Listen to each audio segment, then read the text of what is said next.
टानो वो वेळ शिपेंतली मोतयां आयकुचो.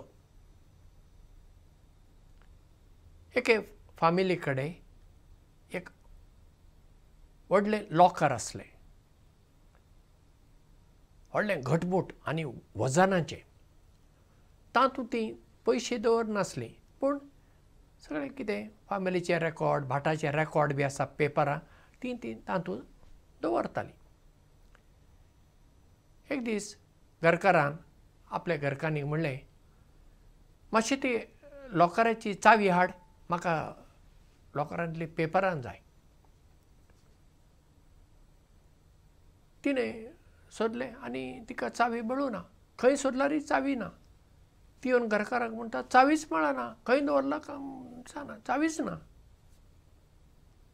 तेन्ना घरकार तिका म्हणटा, पूण आनी एक चावी आसतली न्ही. ना, ती दिसना, चावीच मेळना. अरे, आतां कितें करचें? पेपरां जाय. तांच्यान कांय ओडूंक जालें ना तें लॉकर, कित्याक घटमूट आनी वजन. तांणी कितें केलें, तें आपल्या गाडयेंत घालें आनी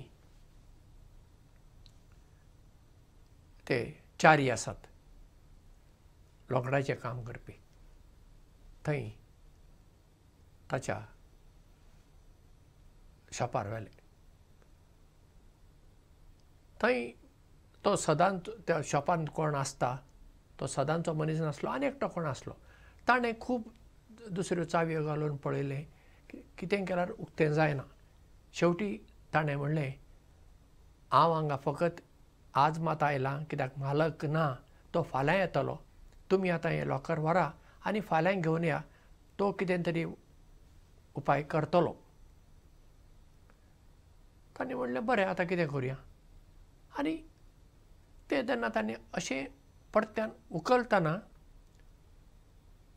त्या चारीक त्या लॉकरा पंदाक अशें आतां कितें लागलें. अशें पळयल्यार कितें, आनी एक चावी थंय चिटकोवन दवरली आसा, स्पेर चावी आसा. मागीर ती चावी वापरून तें लॉकर ताणें उगडलें. पळया, चावी एक ताणीं खंय तरी दुसऱ्या कडेन दवरली आसतली, पूण आनी एक ह्याच लॉकरा पंदा तांणी टेप लावन चिटकोवन दवरली. आनी तांकांच खबर ना, बाबा आमी चावी दवरला. आमच्याय जिवितांत अशें जाता. जेन्ना प्रस्न उप्रासतात, ते प्रस्न सुटोवपाची चावी आमचेच कडेन आसता, पूण आमी कितें जाता, आबूज जाता, अशें सामकें भियेता, निर्शेता, आनी मागीर आमकां कितें करचें तें कळना. आनी आमी मागीर केन्ना केन्ना सोडून दिता. ना, खंयचोय प्रस्न जावं जिवितांत, ताका वाट सोदून काडूंक जाता. जर आमच्यान जायना आनी जाणकारां कडेन आमी वचूं येता, दुसऱ्यांचो आदार घेवं येता, तांचो सहकार घेवं येता आनी ताका जाप सोदून काडूंक जाता. भिवूंची गरज ना. पूण प्रस्न उबे जातच पयलें थंडसाणेन विचार करूंक जाय. नर्वस जावंक उपकारना, आबूज जावंक उपकारना. थंडसाणेन पळोवंक जाय, बाबा हो प्रस्न आसा, आतां कितें केल्यार हो प्रस्न म्हज्यान तो उणो करूं येता, त्या प्रस्नाची जाप सोदून काडूंक जाता वय, कितें केल्यार हो प्रस्न सुटतलो. थंडसाणेन विचार करूंक आमी शिकूंक जाय. चडशें आमी थंडसाण वापरना पळया. एकदम शांत रावंक आमी शिकूंक जाय जिवितांत. जितले आमी शांत रावता जिवितांत, तेन्ना आमकां वाट सुचता, दिसता. जेन्ना आमी नर्वस जाता न्ही, आमकां जाप मेळना. जायते फावटी हे परिक्षे वयची भुरगीं आसा न्ही, ती सामकी नर्वस जाता, फाल्यां परिक्षा आसा. हांव तांकां म्हणटा, बस, शांत बस, स्वास भितर घे, उस्वास भायर सोड, स्वास भितर घे, भायर उस्वास सोड. दोळे धांपून कर. जेन्ना तूं क्लासरुमांत फाल्यां परिक्षेक वता न्ही, थंय तुका पेपर दिवचे पयलीं दोळे धांप, हे वटेन ते वटेन पळोवं नाका, ओग्ग बस आनी स्वास घे, उस्वास भायर सोड, अशें कर. तेन्ना तुजी मत शांत जाता. तेन्ना तूं कितें शिकला पळय तें आपशीं तुका उगडासाक येता. तूं जर आबूज जाताय, नर्वस जाताय, जें कितें तूं शिकला तें सुद्दां तूं विसरतलोय. तशेंच कोणाक इंटरव्यूक वतात कामा खातीर, तांकांय हांव अशें सांगता, तूं आतां इंटरव्यूक वता आनी थंय दुसरें आसा, तांकां आमकां पळयनाका, कोणा कडेन कांय उलोवनाका, ओग्ग दोळे धांपून बस.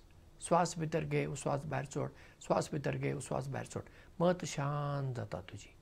मागीर जेन्ना तुका भितर आपयता, तूं भितर वच, तांकां ग्रिटींग दी, इंग्लिशीन जाल्यार गूड मॉर्निंग म्हूण, कोंकणीन जाल्यार देव बरो दीस दी म्हूण बस आनी शांतपणी राव. तेन्ना तुका धीर मेळटा. तूं नर्वस जालें म्हणटा तांकां तुज्या तोंडार कळटा, तशें कळून जावंक उपकारना. नर्वस जावचें न्हय जाल्यार हाका एकच उपाय, शांत रावूंक जाय. शांत रावूंक जाय, दोळे धांपून स्वास भितर घे, उस्वास भायर सोड. तेन्ना कितें जाता, हो आमचो मेंदू आसा न्ही, ताका रक्ताची पुरवण आनी प्राणवायू म्हळ्यार ऑक्सिजन ताची सप्लाय जाता, पुरवण जाता. तेन्ना तुजो मेंदू शांत जाता. मेंदू शांत जालो, तुजी कूड शांत जाता.